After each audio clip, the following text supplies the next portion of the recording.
Je vais faire une petite présentation, assez dense, mais cet homme, vous allez le voir, est si débordant qu'il faut au moins quelques minutes pour tenter de s'en approcher. Alors, je vais prendre ces quelques minutes. Fabrice Melchior, vous avez été, vous êtes, et vous serez peut-être encore acteur, auteur, metteur en scène, performeur, parolier, directeur artistique, voyageur, couturier, cuisinier. Auteur prolifique, vous avez publié une 80aine de pièces de théâtre, des romans graphiques, des livrets d'opéra, des recueils de poésie, des chansons. Vous avez été associé à de nombreux théâtres et compagnies. Vous avez collaboré avec de nombreux metteurs en scène. Et vous êtes aujourd'hui l'un des auteurs de théâtre français les plus joués et les plus traduits dans le monde, votre travail étant régulièrement récompensé. Vous avez dirigé de 2012 jusqu'à l'année dernière le théâtre Amstramgram de Genève, Centre international de création pour l'enfance et la jeunesse. Vous mettez en scène vos propres textes, vous écrivez ce qui vous vient comme sur mesure. Vous avez inauguré la collection de théâtre jeunesse pour l'Arche éditeur. Vous avez collaboré récemment avec le chanteur Pollard. Vous êtes originaire de Savoie, fils d'un cheminot et d'une épicière. Vous avez grandi à Modane et vous foulez à présent les terres portugaises. Jouez dans les plus grands théâtres comme au sein de compagnies plus modestes, sur d'immenses plateaux comme au cœur de petits villages, dans les jardins ou dans les usines, vos textes voyagent le long de la pyramide de la création théâtrale. Vous êtes un écrivain qui rêvait d'écrire depuis l'enfance, et bien depuis, nous allons en parler, depuis vous, et tout ce qui constitue ce vous en question, strate déposée par votre histoire comme par ce qui vous échappe. Fabrice Melchior, vous semblez être un chercheur, un joueur, un rêveur, un inventeur, un comique, un mélancolique, un boulimique, un sportif, un désespéré, un furieux désirant, animé jusqu'au bout des ongles, affamé, assoiffé de poésie, révolté, cherchant le contrepoint de la désespérance pour peut-être approcher une forme de soutenable légèreté. Votre œuvre si abondante ressemble à une fresque. Une composition d'ensemble présentant le tableau d'une époque, d'une société, d'une identité toujours en recherche d'elle-même. Cette œuvre est comédie humaine. Chaque pièce est un point de vue, un point de vie, une situation. Chaque pièce comme autant de petits bouts formant un tableau plus grand que vous et s'écrivant à l'infini le temps d'une vie, de la vôtre, en tension, de sa naissance jusqu'à sa finitude, mu par le désir et la rage de vivre et la colère et les délires qui l'accompagnent, coureur infatigable aux mots inépuisables. On pense à Jérôme Bosch et son jardin des délices, à l'Iliade et à l'Odyssée, aux mythologies anciennes, socle de nos mythologies modernes. On pense même à la géologie, à la stratigraphie pour être plus précise, et à ses principes de continuité, de superposition, d'horizontalité, de recoupement, d'inclusion, de lacunes, de concordance et de discordance. En cela, votre œuvre est minérale. Mais elle est aussi faite de petites chansons, de chansonnettes, aux airs de rien. Ritournelles qui se chantent à notre insu, bouts de petits trucs qu'on garde dans une poche, éclats de souvenirs qui marquent nos corps et nos mémoires. Coûte que coûte, construire, converser, convier, être avec, jamais tout à fait accompagné, ni jamais tout à fait seul. Irrésolu, plein de ce qui a été, comme de ce qui sera, échappant au présent ou y étant tant et tant. Votre œuvre se conjugue à tous les temps, ou bien à aucun, puisque vous les mélangez tous. D'une pièce à l'autre, d'un poème à l'autre, vous changez de pays. Vous changez d'heure. Chaque sujet est un monde, chaque détresse un langage, chaque éclat de rire une chanson. Nous allons donc tenter de construire une conversation, de convier les bouches, les cœurs, les ventres et les oreilles, afin de se risquer à la rencontre, à l'acte. C'est bien de cela qu'il s'agit au théâtre, non ? Dans la vie aussi d'ailleurs. Mais le lieu du théâtre n'est-il pas le lieu du vivant et nos âmes celles qui le célèbrent ?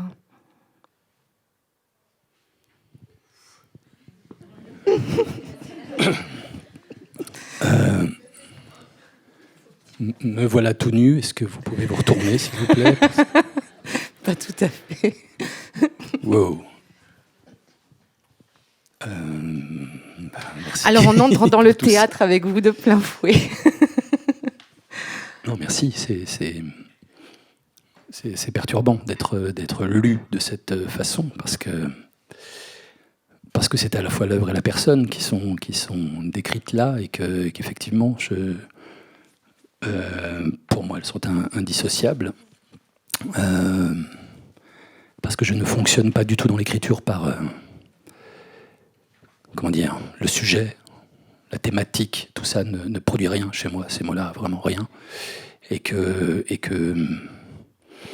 oui, le premier espace, c'est d'abord le mien, mais c'est moi débarrassé de moi. C'est toujours un peu délicat d'expliquer ça. C'est moi en tant que... je sais pas comment dire ça, mais friche.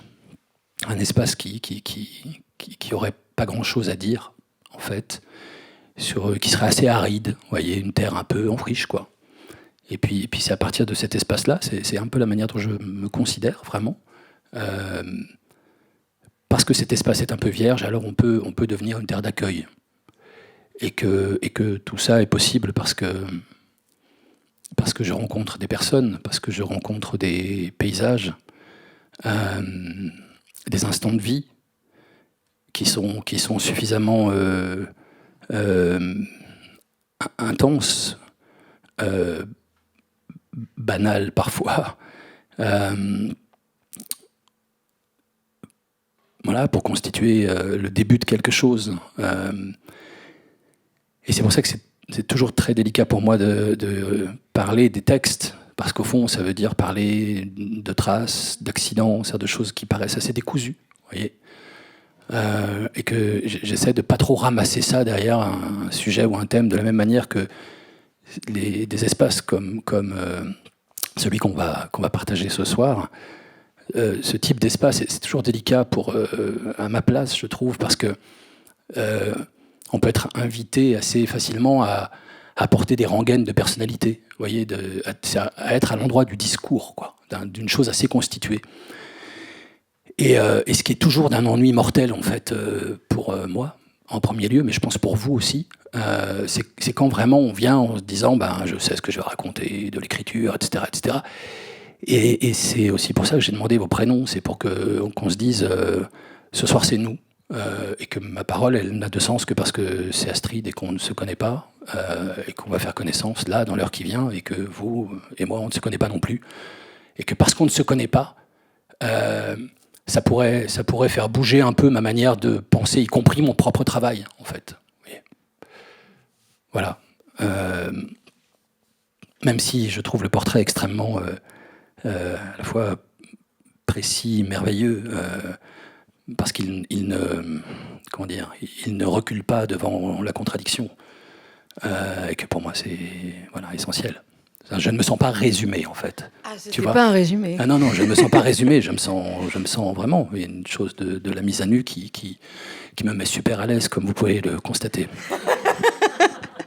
Vous êtes pas mal tout nu, hein, moi j'aime bien. Alors on pourrait dire peut-être qu'au début était le chaos.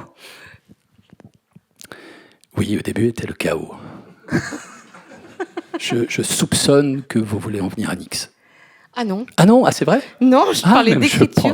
Par rapport à ce que vous disiez de cette chose justement à nu, et donc à la fois aride et à la fois obscure, à la fois floue, à la fois et au sein du chaos, quelque chose arrive, quelque chose surgit ou quelque chose vous échappe. Oui, le flou, c'est un mot important pour moi.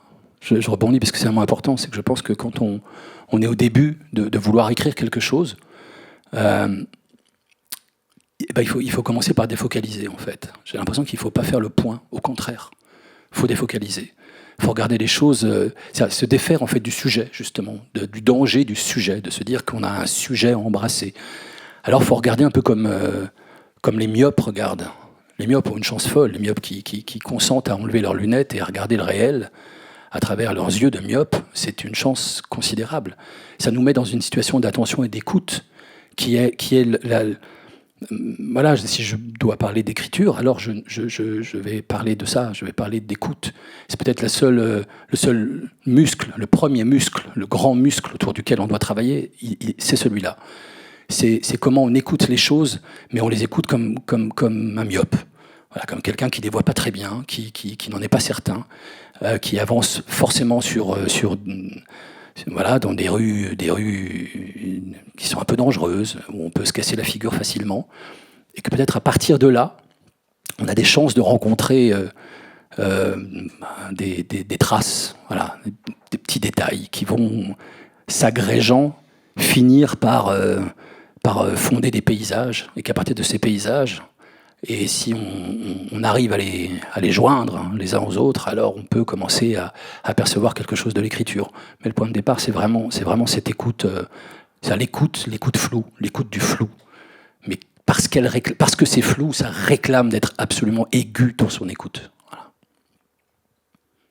Donc même si quelque chose ne se discerne pas, si quelque chose ne se comprend pas, ça me fait penser justement à ces livres de langue ancienne, on va dire, et qu'on laisse parfois de côté parce qu'on se dit c'est pas pour nous, parce qu'on n'y comprend rien. Mais c'est aussi parce qu'on n'y comprend rien qu'on arrive à les lire et à faire en sorte que la langue de l'autre fasse dépôt, hein, que quelque chose laisse un écho, une trace, et à partir de là, quelque chose se comprend.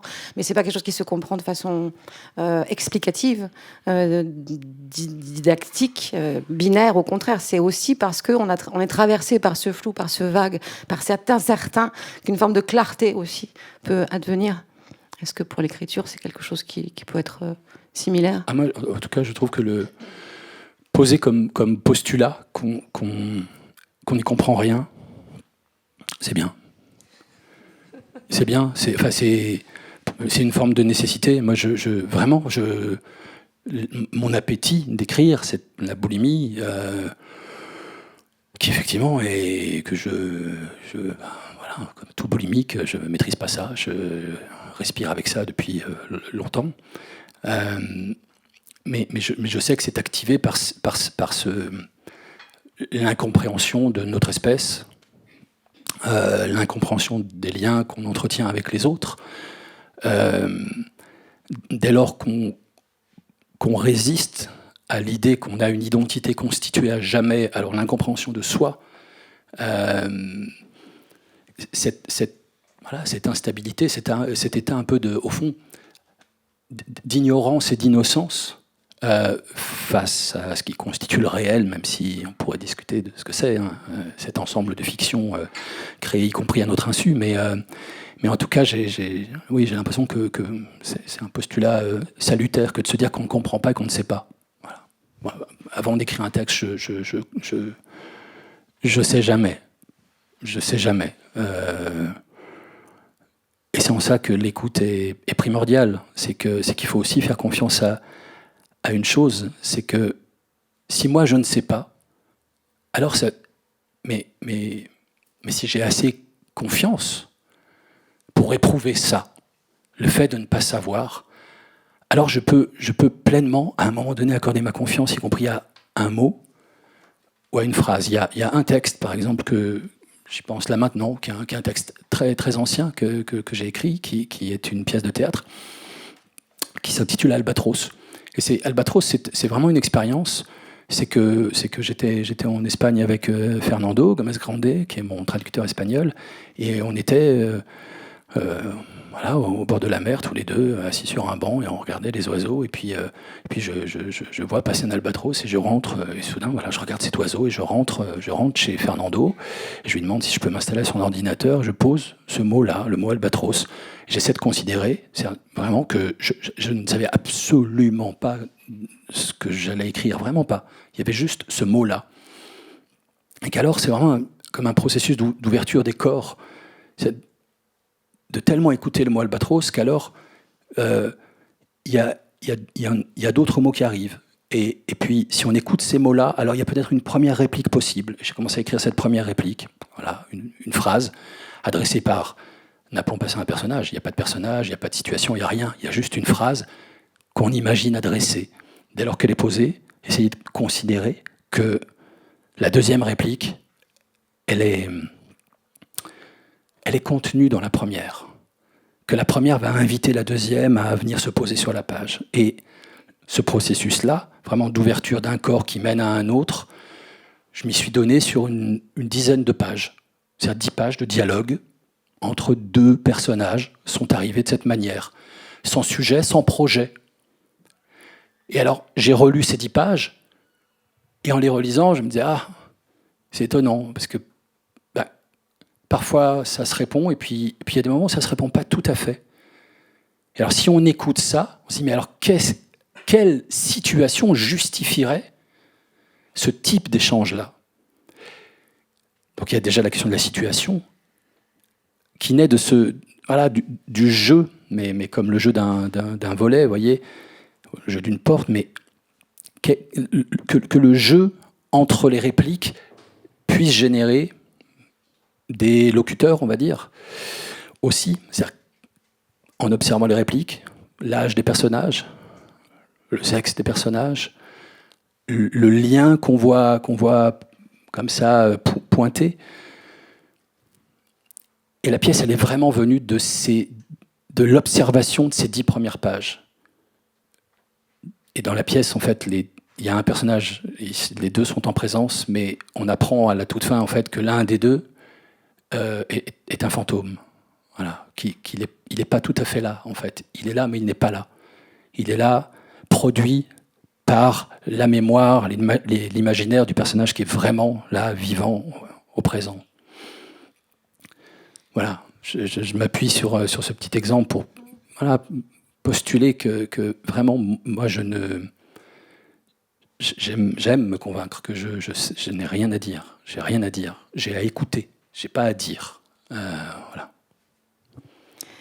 Et ça me fait penser aussi à tout ce que vous racontez au travers de votre œuvre, autour justement de ces mémoires, de ces strates. C'est pour ça que je parlais de stratigraphie, de géologie, de mémoires anciennes, c'est-à-dire tout ce qui nous fait, tout ce qui nous échappe. Parce que là, vous parlez du personnage en question, mais en plus c'est un personnage écrit par vous-même, et vous-même étant charrié par tout ce qui vous fait, ce que vous connaissez de votre histoire et ce qui vous échappe. Et on fait avec ce qui nous échappe aussi, évidemment. Est-ce que vous avez envie de réagir dans la salle déjà à ce que vous venez d'entendre? Ou est-ce que vous êtes complètement seulement dans l'écoute? Parce on n'est pas obligé d'attendre des questions à la fin. On peut déjà aussi commencer à converser. Fabrice Melchior, c'est ça qui m'a le plus frappé et touchée, bien sûr. Moi qui suis aussi une grande amoureuse du théâtre. Il est sans cesse en train d'inviter, de convier. Et en effet, ce rapport de l'oreille et de l'oreille à oreille, de la bouche aux yeux, des yeux au corps. Et sans cesse, le mouvement, en tout cas, c'est le désir.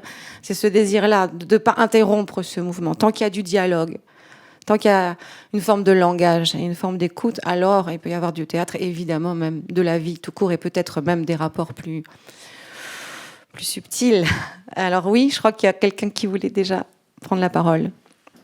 Oui, déjà je suis surpris, moi, et étonné, parce que donc, quand vous regardez, vous préférez être myope. Peut-être tu veux un micro. Oui. Donc je suis surpris d'après ce que vous décrivez, puisque quand vous regardez quelque chose, vous préférez être myope et donc ne pas bien distinguer. Quand vous voulez vous approprier quelque chose sur la lecture, par exemple, vous allez vers quelque chose que vous ne comprenez pas en disant moi, « ça viendra peut-être ». Quand vous êtes, ça ne m'étonne pas du coup qu'en Espagne, vous focalisiez sur les albatros. Voilà, il faut les trouver en Espagne. Et donc je me demande, qu'est-ce que le réel pour vous? Est-ce que vous arrivez à discerner ou à définir le réel? Le réel ou la réalité, je me permets, parce que c'est pas du tout la même chose. Eh bien, qu'est-ce que c'est pour lui, justement? Non, mais alors, moi, je m'accroche à une définition de Lacan. Hein. Le réel, c'est quand on se cogne. Le réel, c'est l'accident, c'est la tragédie qui nous foudroie. En fait, c'est l'arrêt des fictions. C'est le silence des fictions. On est aujourd'hui dans un réel où une somme de storytelling se déploie autour de nous et nous enferme en permanence, nous conditionne, nous dit comment on doit vivre, comment on doit aimer, qui on doit aimer, ce qu'on doit évidemment consommer. Et qu'alors, le réel aujourd'hui, c'est nos réalités sont infestées de fiction. Il y a sans parler des plateformes, des séries télé qui produisent de la fiction au kilomètre, vous voyez, qui nous engluent dans la fiction, parfois dans des merveilles de fiction. Mais quand même, on est englué dans la fiction. Et alors, si le réel, c'est quand on se cogne, alors vraiment, c'est le réel qui m'intéresse, c'est sûr. C'est le réel de la blessure, de l'accident, de la foudre qui nous tombe sur la gueule. En tout cas, quelque chose qui nous arrête. Je crois que c'est quelque chose qui nous arrête. Et que, oui, c'est peut-être aussi pour ça que j'aime à ce point écrire des personnages qui sont des personnages brisés, où il y a de la fêlure, où il y a parfois bien plus que de la fêlure, ça, des êtres fracassés. Comme si, à travers eux, ce que j'essayais, moi, là, d'écouter, et ça peut sembler là aussi contradictoire et paradoxal, mais parce que je suis un producteur de fiction, je m'en méfie terriblement. Et que je la maudis autant que je l'aime. Et après, voilà, il faut distinguer, en fait, au service de quoi est la fiction. Ce que j'espère, c'est que moi, je ne suis jamais dans une tentative d'expliquer le monde. J'espère que ça résiste à ça. Je suis pas sûr, j'en sais rien, je sais pas. En le formulant là, en le disant, je me dis non, forcément, je me suis cassé la gueule. Forcément. Mais voilà, il y aurait cette volonté, cet espoir de résister à une explication du monde, à quelque chose qui me positionnerait, moi, au-dessus de l'assemblée du théâtre. Et je détesterais cette idée d'être comme différent de vous, spectateurs. Je crois que l'auteur, en tout cas, voilà, mon espoir, c'est d'être vraiment un auteur. Je ne peux pas dire assis dans le gradin, parce que c'est une place qui, pour moi, est intenable, par exemple, vous voyez, qui n'est pas juste. Et souvent, je dis, la place de l'auteur, elle est avec le pompier dans la coulisse. Et pas non plus... voilà, vraiment avec le pompier, c'est-à-dire sur le côté, vous voyez, puis on regarde un peu les acteurs comme ça, parce qu'on est quand même avec eux, voyez, avec eux, mais on ne peut pas être au plateau et porter la parole à leur place, voyez. Mais je ne peux pas non plus être complètement spectateur, parce qu'en fait, je suis trop... dans le temps de la représentation, on est tellement... voyez, on est super fragile, quoi. On a beau essayer de se défaire de son orgueil, enfin, vous voyez, on fait aussi ça parce qu'on a envie que les gens nous aiment. Enfin, vous voyez, peut-être pas nous aiment, mais aiment la forme qu'on a produite. Mais comme je sais pas comment dire, comme on vendrait des fruits, vous voyez, on se dirait, j'aurais hyper envie quand même que la personne à qui je vends cette cagette de pommes me dise, elles sont quand même vraiment belles vos pommes. C'est vraiment du même ordre en fait. On est un peu comme ça, vous voyez, un peu comme ça. Et moi, je n'arrive pas à me départir totalement de ça. Il y a toujours une chose où quand dans le temps de la représentation, ça peut m'arriver, je vois quelqu'un qui s'en va, dans le temps de la représentation, j'aurais envie de le rattraper, de dire mais ne t'en vas pas, viens, parlons, dis-moi. Ça m'intéresse ce que tu as à me dire, là, qu'est-ce qui fait que tu ne le reçois pas, tu ne reçois pas la chose. Pourquoi tu n'aimes pas mes pommes? Vous voyez, un peu la même chose. Pourquoi tu n'aimes pas mes pommes? Mais si, j'aime vos pommes. Mais puisqu'on parle d'acteurs, je vais vous faire entendre justement le témoignage d'un acteur à qui on a écrit sur mesure un rôle dans l'ADSI et qui a bien voulu envoyer un petit message pour parler de Fabrice Melchior et qui va nous permettre ensuite de pouvoir aborder le champ CHAMP et CHANT de la jeunesse.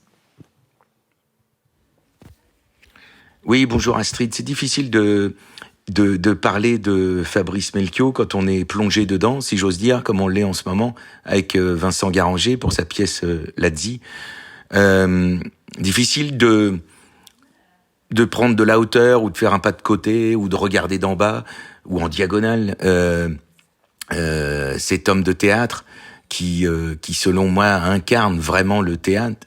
Il est comédien, écrivain, metteur en scène, il dirige des théâtres, il a une passion du théâtre vraiment ancrée en lui, quoi, comme une évidence qui remonterait de loin.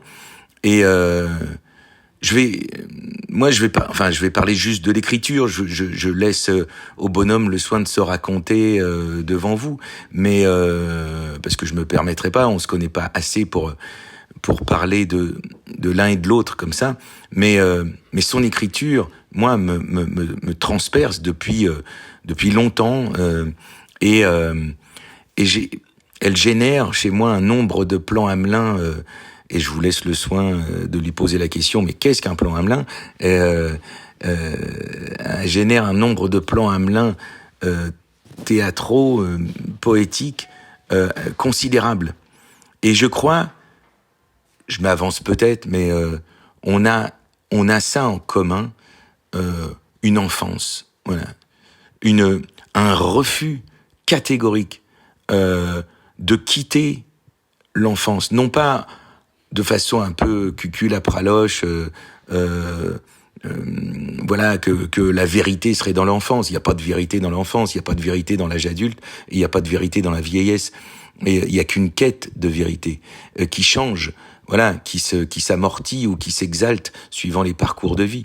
Mais c'est un refus de condamner l'enfance à être une période de la vie. Voilà. L'enfance n'est pas une période de la vie. L'enfance est un état d'être. Et j'ai le sentiment que chez lui, c'est ancré. Dans son écriture d'adulte, dans son écriture destinée à des comédiens adultes, racontant des histoires d'adultes, eh ben moi j'y vois de l'enfance. Toujours, indécrottablement. Et c'est ça qui me transperce en fait. Parce que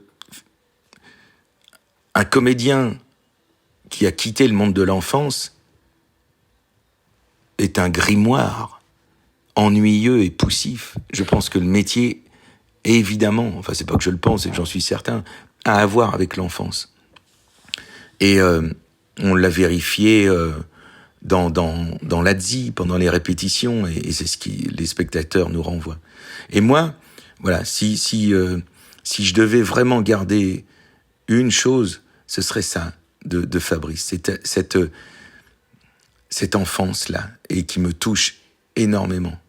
Et il y a qu'à le voir parler à des mômes, à des gosses, à des adolescents, à des jeunes, théâtreux ou pas d'ailleurs. Enfin, tout de suite, il y a une connexion qui se fait. Voilà. Il ne sera jamais au-dessus de l'enfance. Il sera dedans. Et c'est ça que je trouve formidable. Voilà, sinon, que dire d'autre ? Il y aurait plein de choses à dire, mais je pense que, malgré tout, même si on a travaillé ensemble, on se connaît pas assez, moi je peux pas parler de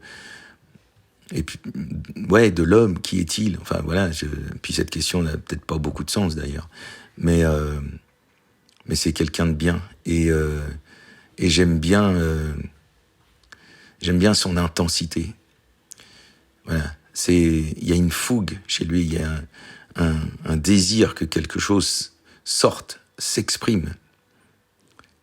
Et finalement, il me fait penser énormément, pas dans l'écriture, mais dans la mentalité. Il y avait, chez Brel, il y avait ça, un refus de quitter l'enfance, un refus de voir l'enfance comme une période qui s'efface et on devient adulte. Refuser le monde des adultes. Mais c'est pas parce que on penserait que les adultes sont cons, mais parce que c'est con de devenir adulte. Voilà. C'est juste ça. Et voilà. Bon, je vous souhaite une belle rencontre. Et puis, à très bientôt. Ciao.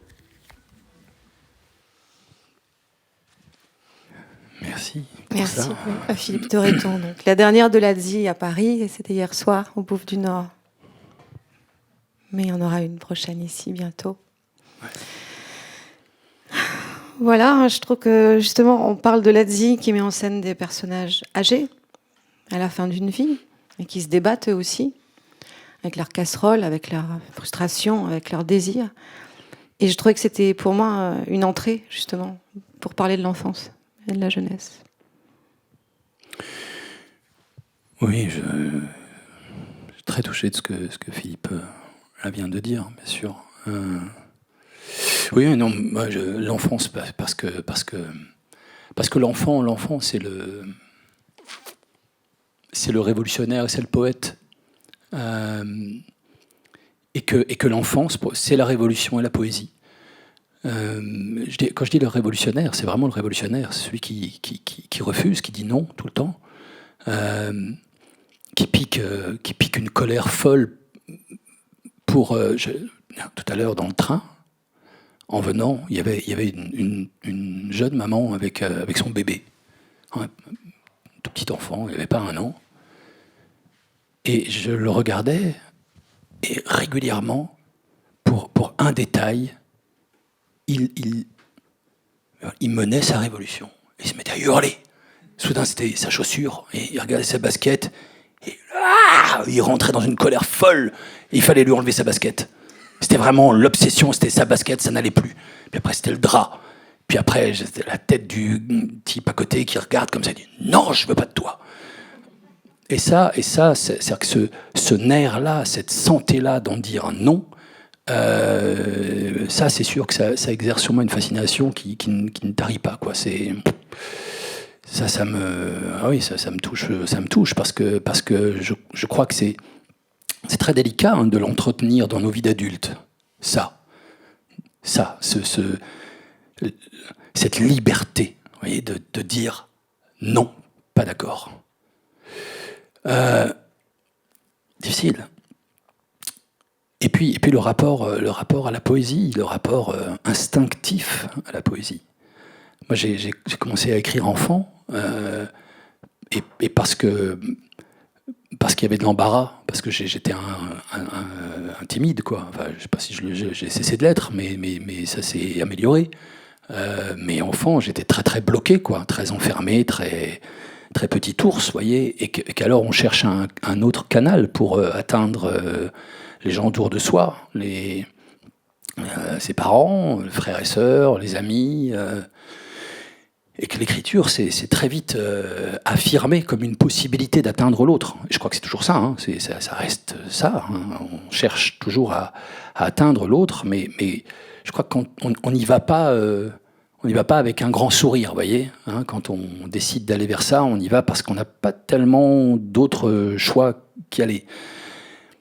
Mais ça, c'est autre chose. Mais le rapport à la poésie, je crois qu'il est ancré dans notre espèce. On est avec ça.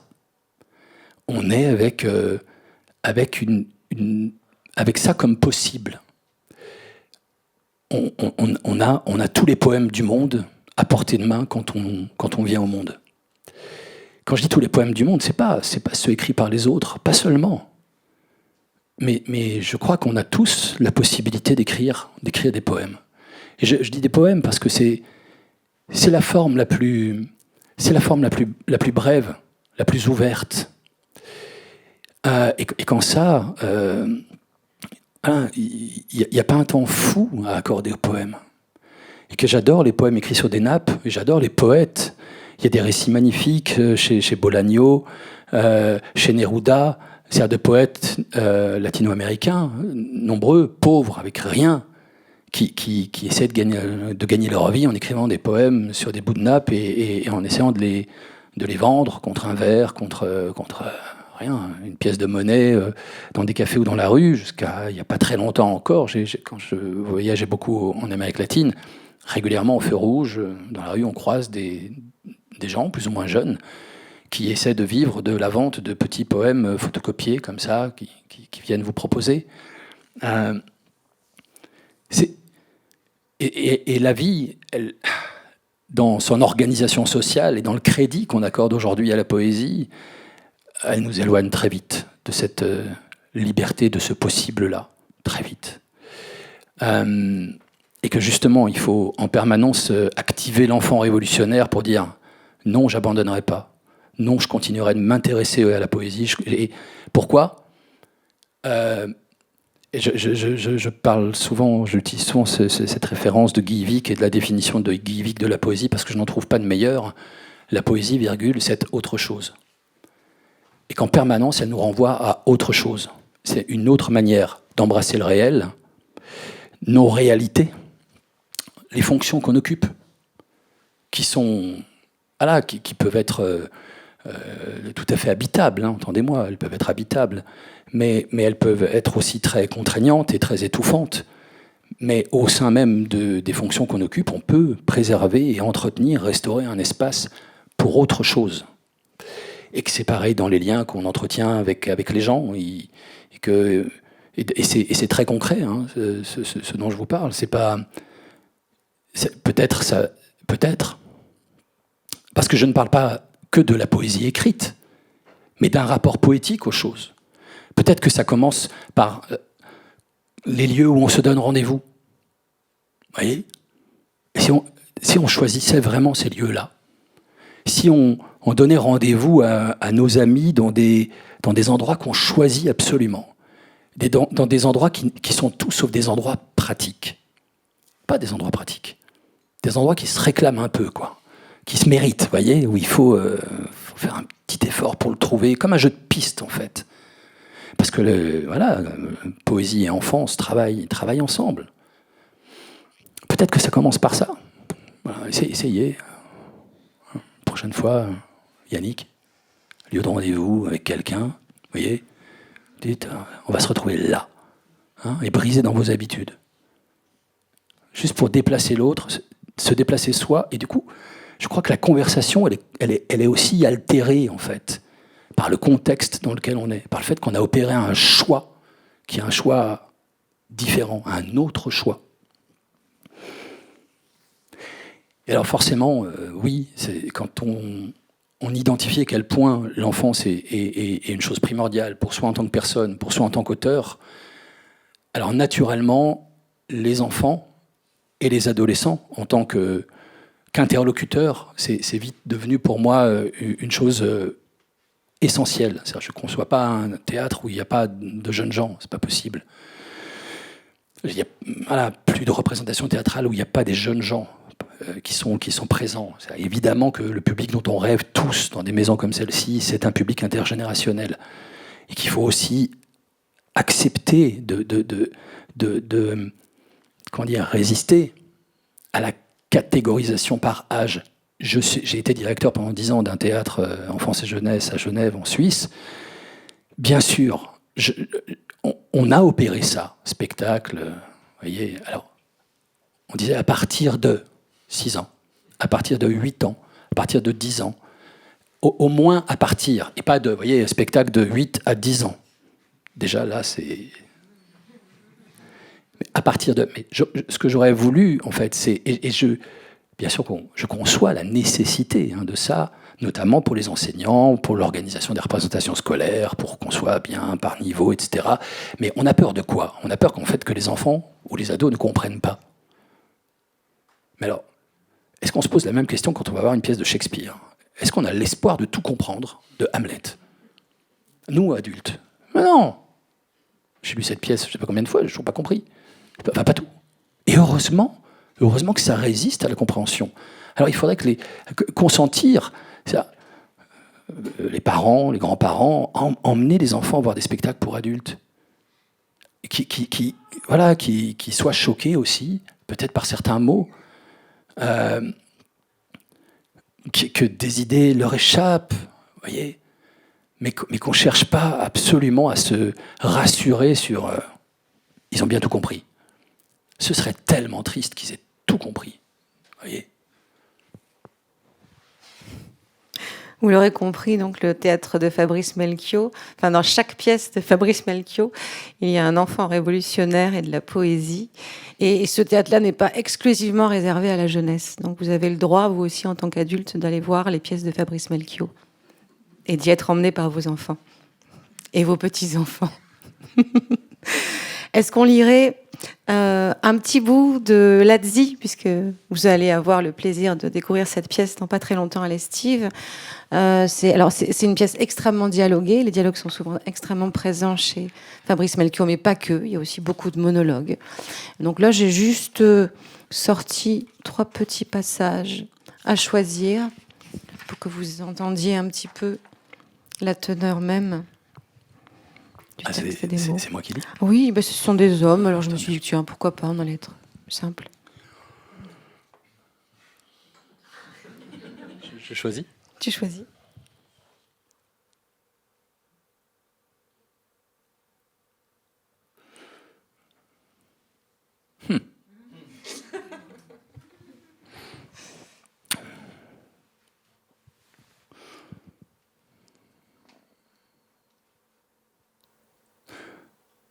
Tu vois cette phrase, Philippe? Tout doit disparaître. Elle est écrite partout. Tu peux la lire sans les yeux, sur tout ce qui bouge et tout ce qui se tait, sur ce qui vit et ce avec quoi on a vécu. Saloperie de meubles, saloperie d'objets, les livres, les disques, les films, les saloperies de fringues que tu mets plus, parce qu'elles ont fait leur temps, les saloperies de trucs que tu peux plus voir en peinture, les gens aussi. C'est écrit sur leur gueule, les clients par exemple. Les clients sur lesquels tu peux lire sans les yeux, qui peuvent bien disparaître. Non, mais qu'est-ce qu'on en a à foutre? Et à la fin, plus rien, plus personne.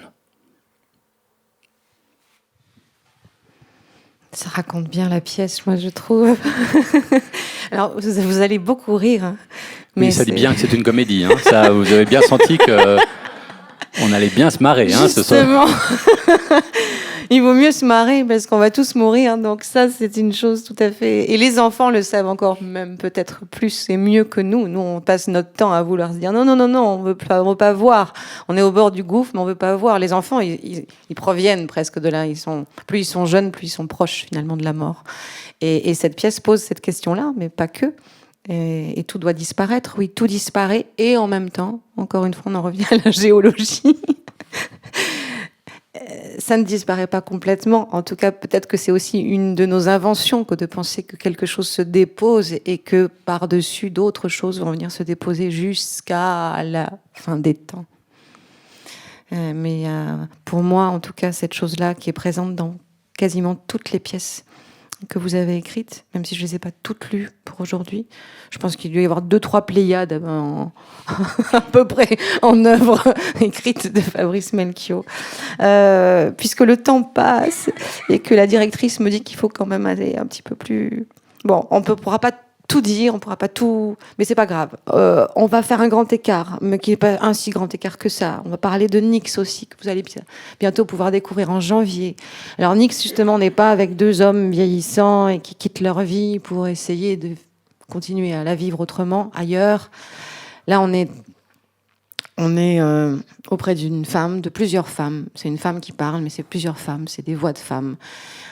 Il parle peut-être pour les femmes, Fabrice Melchior. Je dirais pas au nom des femmes. Je dirais pas qu'il laisse la parole aux femmes, parce que j'ai souvent lu ça dans certaines critiques et ça me dérange beaucoup qu'on me laisse la parole. Fabrice Melchior ne laisse pas la parole. Justement, comme vous l'avez entendu, quelque chose arrive, quelque chose surgit, quelque chose presque s'aspire, par capillarité, quelque chose arrive et il écrit pour des femmes, pour des voix de femmes. Et cette femme va être confrontée à la sauvagerie du monde, des hommes. Il n'y a pas que les hommes qui sont sauvages, mais en tout cas dans cette pièce, cette sauvagerie est assez incarnée par les hommes. Et je vais vous lire un tout petit passage, et ensuite, peut-être que Fabrice, tu pourras en dire quelques mots.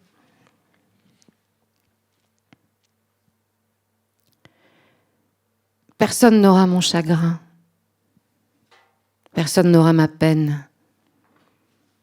Personne ne peut comprendre à quel point Paris la nuit, n'appartient qu'à Paris, où le silence erre comme un chien, où le silence cherche un maître, sur les quais et dans les couloirs déserts du métro, où le silence tombe à grand bruit, recouvrant les insultes, les injures, le mépris.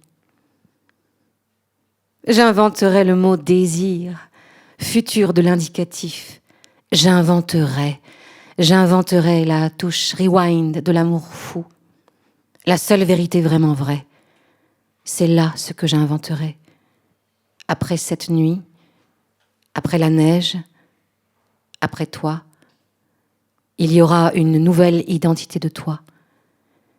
Et les grandes étendues de kétamine n'auront pas mon cœur sauvage comme soleil.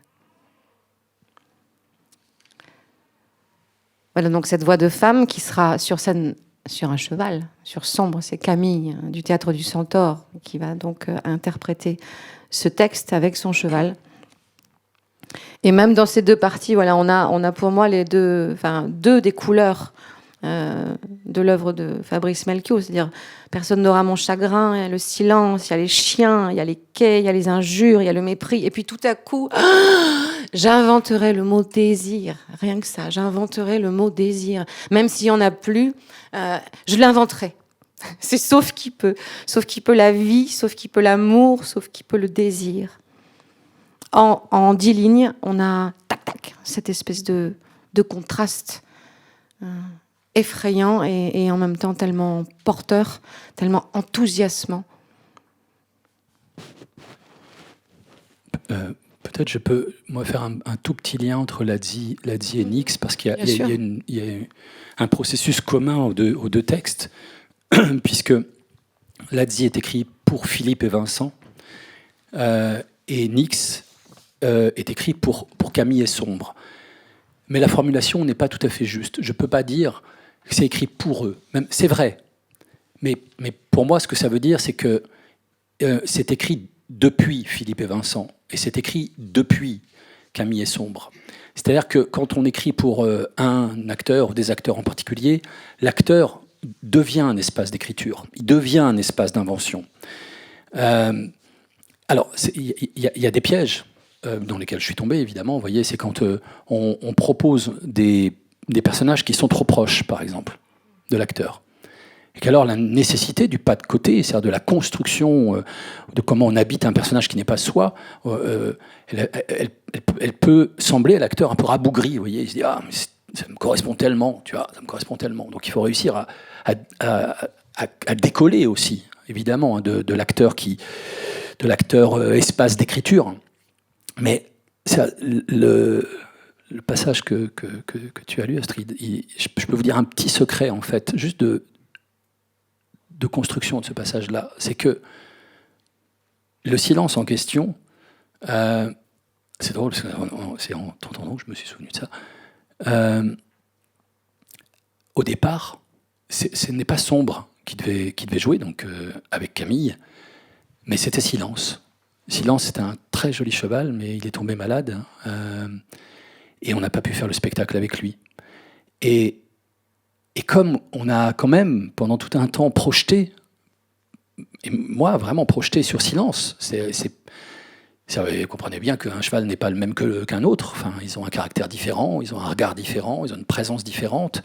Et qu'alors, je me disais, mais comment faire en sorte, c'est pour ça que le silence revient souvent dans Nix, c'est pour se dire aussi que le théâtre est un espace de mémoire pluriel, c'est un espace où on entretient des mémoires, c'est un espace qui est un espace hanté au possible, c'est plein de fantômes, vous voyez, et que je ne pouvais pas ne pas tenir compte du fait qu'à un moment donné, Silence a été un espace que j'ai habité. Donc il est venu irriguer beaucoup le texte de Nix, quoi. Et sur le plateau, c'est une créature centaure, c'est Camille et Sombre. Donc Sombre, c'est la partie animale, et Camille, c'est la partie humaine. Moi, je travaille avec le Théâtre du Centaure depuis une vingtaine d'années maintenant. On a fait plusieurs spectacles ensemble. Mais c'est la première fois que je mets en scène Camille seule. J'ai déjà mis en scène Camille et Manolo, qui sont les deux fondateurs du Théâtre du Centaure. C'est une compagnie qui est basée à Marseille et qui, depuis plus de 30 ans, fait des spectacles donc, qui relient des humains et des chevaux avec cette utopie de vraiment essayer de penser le plateau comme un espace pour les centaures. Et pour vous dire, hein, c'est avec Centaure quand nous étions enfants, qui est un précédent spectacle qu'on a fait ensemble, c'était la première fois que Camille et Manolo consentaient à travailler à pied, c'est-à-dire à descendre du cheval. Ils ne l'avaient pas fait avant. Ils résistaient en fait à la dissociation entre la partie humaine et la partie animale. Ils avaient peur que le centaure disparaisse.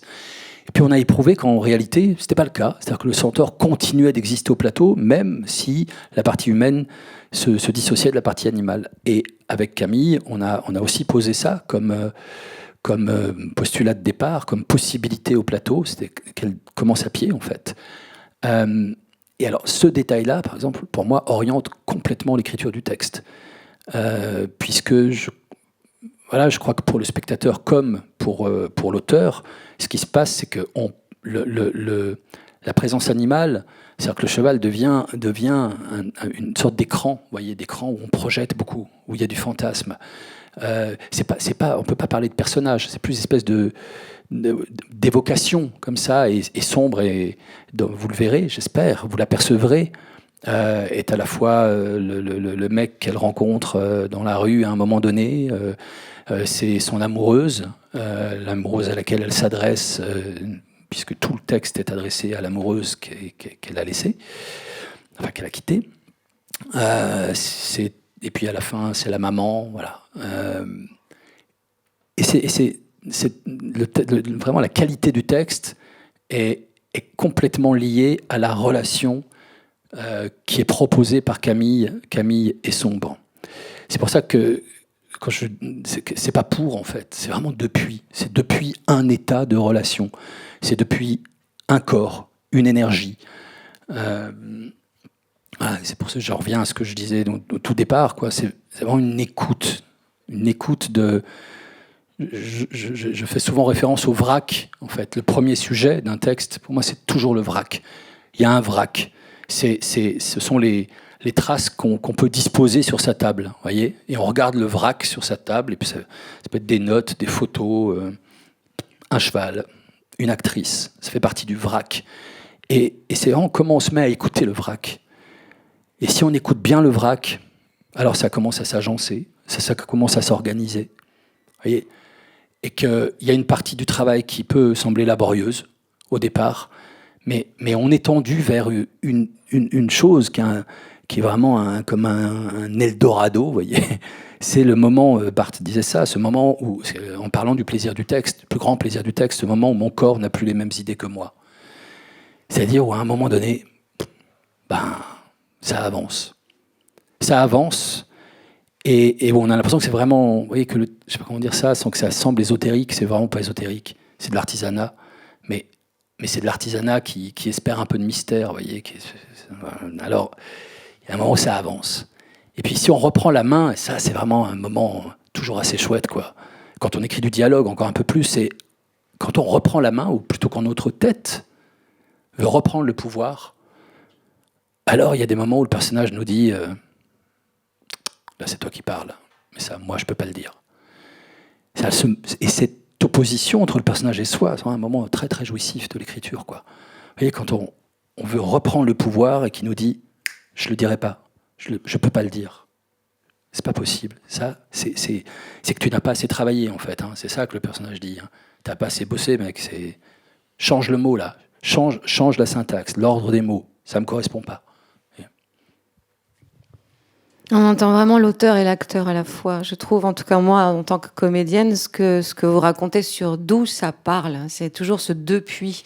Et quand on en rentre comme ça dans un texte, dans le langage, dans la parole d'un autre, on cherche d'où ça parle. On sent bien qu'il y a un endroit, donc en effet, c'est pas ésotérique, c'est réel.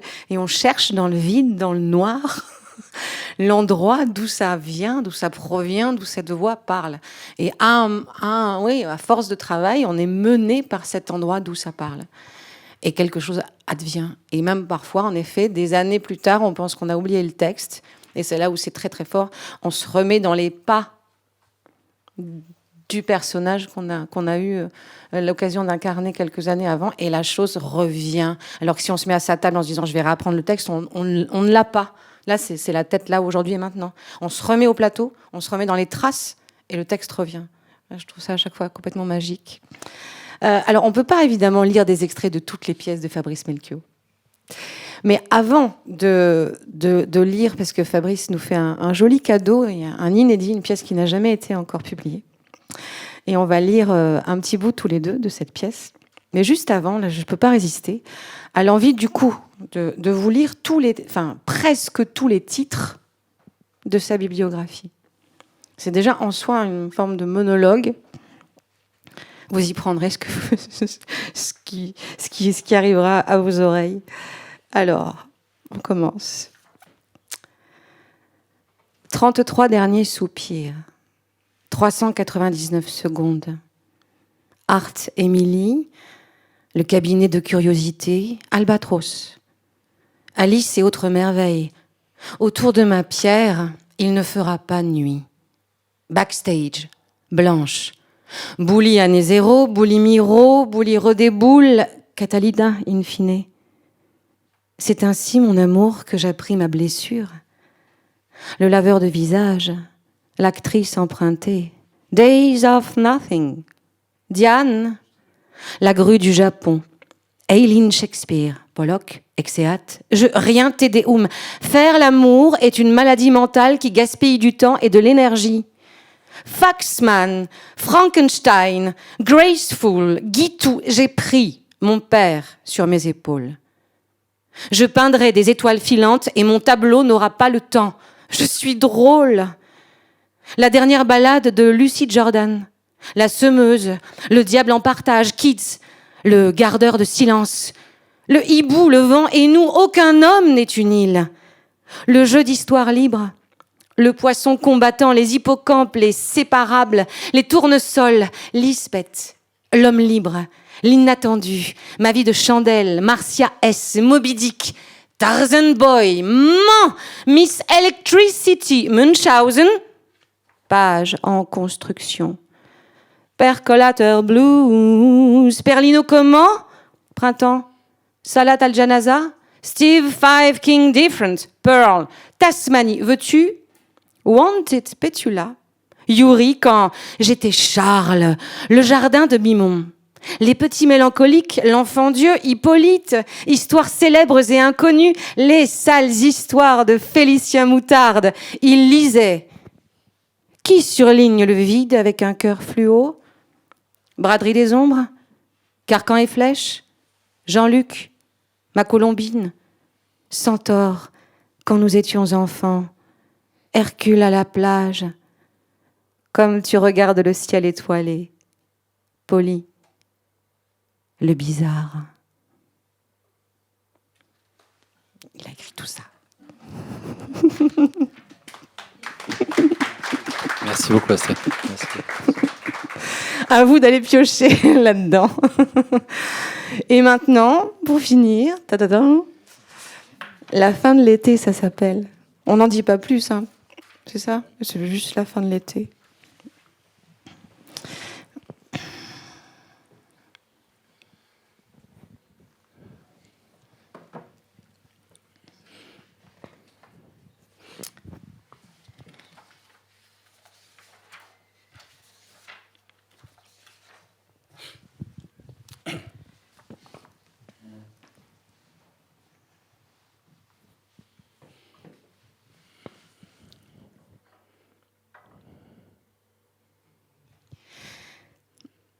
Tu sais, je ne souris pas à cause de ça.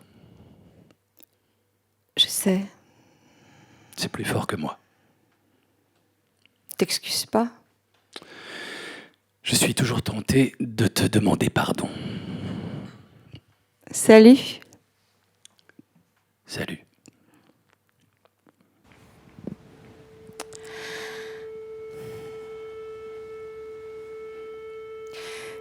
Les adieux sont toujours ratés. Et puis on ne sait jamais. On sait. On sait. Ceci. Et comme par hasard, les nuages. À la fin de l'été, j'ai voulu te photographier une dernière fois. À l'endroit habituel. Nous allions partir. Futur, proche, dans le passé. Nous pensions partir. Mais les lieux nous précédaient. Déjà, les lieux nous avaient quittés. Ceux que nous avions peuplés de divinités en unissant nos doigts pour la première fois au début de l'été, un soir identique à celui-là. C'étaient des divinités anonymes. Des idoles. Nues, gigantesques et informes. Aimantes aussi. Oui. Aimantes au plus haut point. Elles n'ont jamais tant aimé qu'en veillant sur nous pendant 60 soleils et 103 versions de la lune. Ils nous ont aimés, les dieux. Comme ils nous aimaient, comme ils nous aiment, dans leurs petits papiers, nous semblions indéchiffrables. Ne parle pas à l'imparfait. Pardon. Ne demande pas pardon. Mais c'était notre île. À l'abri du monde. Un havre nous ignorions ce qu'est un havre. Un havre, un abri, un nid. Les haines s'abattent depuis que nous sommes enfants. Nous ne connaissions que ça, Les nuages étranglés, saignants fantômes, les brisures et la soif. les cris et la peur quand il s'agissait d'écrire le mot futur sur une devanture. Et maintenant? Est-ce que tu tagueras mon prénom sur le mur de ta ville? Sous le regard des flics, avec l'arrogance d'un frelon. Le calme. Nous ne savions pas ce que c'est. Ce calme qui donne tout à la fougue, à la fièvre, à l'impatience, à la folie de deux cœurs qui se voient. Qui soudain se voit. La première fois, Au début de l'été, je t'ai vu. je t'ai vu. Nos divinités, à nous, luisaient de tendresse. Ne parle pas à l'imparfait. Elles brillent.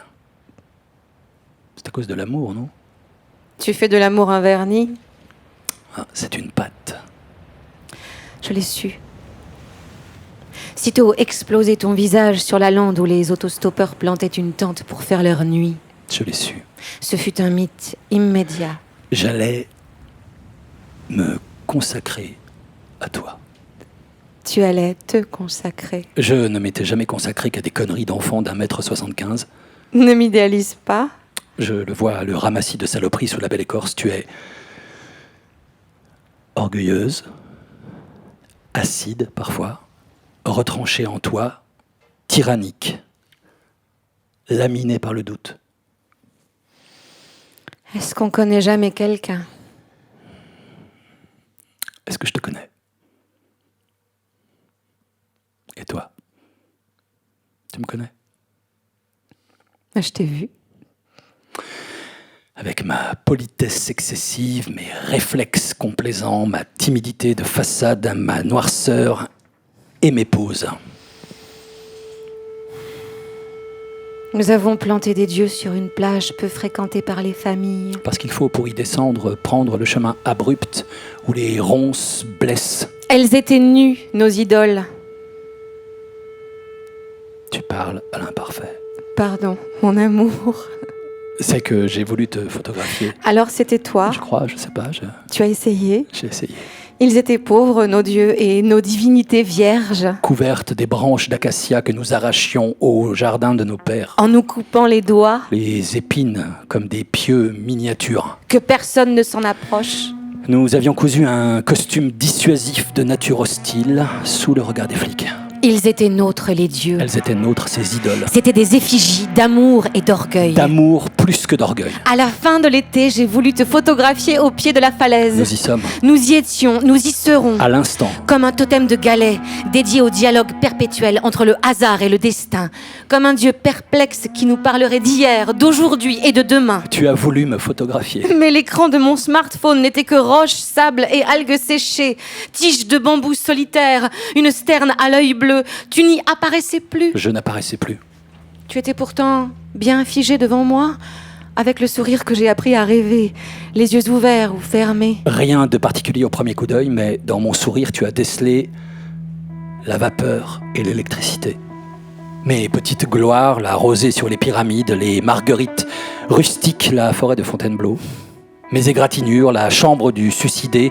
J'ai perdu des amis, déjà. Tu l'as vu, à force de regarder.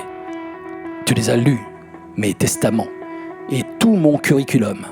Craqueuse de code, voleuse de mots de passe. C'est la fin de l'été, Tu veux me photographier, avant qu'on se promette, avant qu'on se jure. avant qu'on se sépare. Tu me demandes si tu peux me photographier une dernière fois. Moi, Toi, à la fin de l'été, sous le regard des flics. Les flics sont là, ils sont toujours là. sur la plage où je t'ai embrassé. 60 soleils plus tôt et durant 103 versions de la Lune. Là. Merci.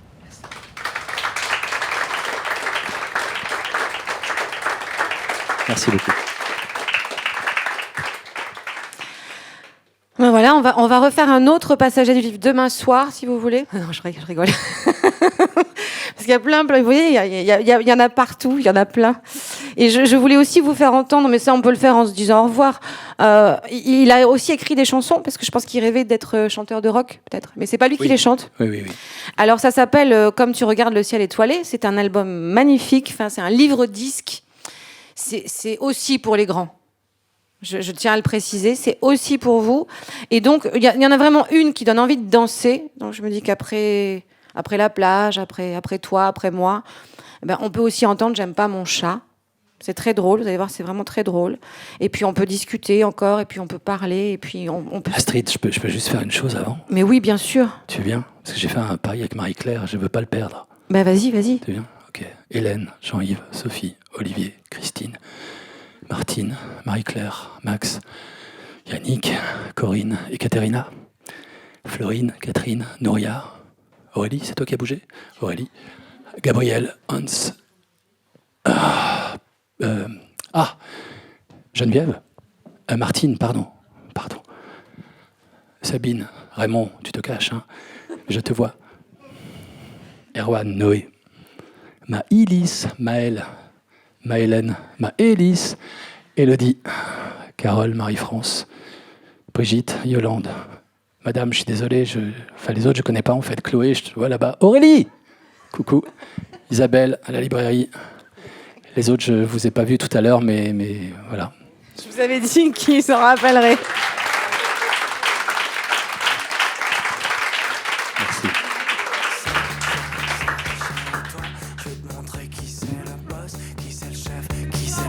T'es mon chat, t'es en moi, mais l'esclavage a ses limites. T'es qu'un traître, boule de poil entortillé, mammifère mal léché, révise ta ligne de conduite.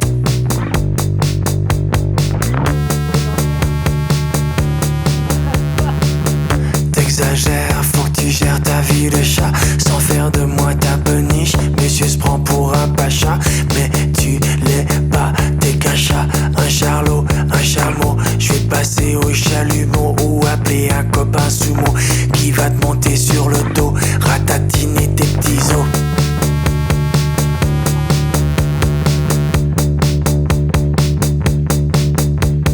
La queue du chat est sous mon pied, normal qu'il se mette à hurler.